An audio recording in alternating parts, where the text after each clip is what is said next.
Mr. President, India continues to remain concerned over the situation in Ukraine. We maintain that the loss of innocent lives is unacceptable and no solution can be found on the battlefield. India has consistently advocated that the path of dialogue and diplomacy is the only way forward to end the ongoing conflict in Ukraine, no matter how insurmountable such a course may appear. The wholehearted participation and commitment of all stakeholders are critical for lasting peace.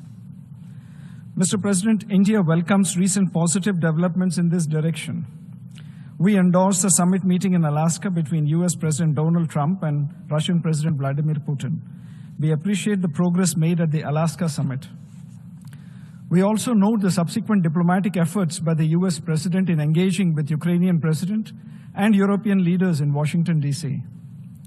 Prime Minister Narendra Modi remains in touch with President Putin, President Zelensky, and European leadership on the evolving situation. We believe all these diplomatic efforts hold the promise of bringing to an end the ongoing conflict in Ukraine and opening up prospects for a lasting peace. Mr. President, we continue to note with regret the collateral consequences of the conflict, including prices of fuel, affecting the world at large, and particularly the countries of the Global South, which have been left to fend for themselves. From our perspective, it is critical that their voices are heard and their legitimate concerns duly addressed.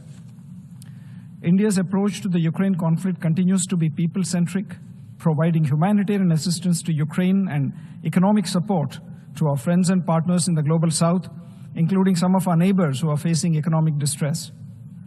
To conclude, Mr. President, an early end to the conflict in Ukraine is in the interest of everyone. As Prime Minister Narendra Modi has said on several occasions, this is not an era of war.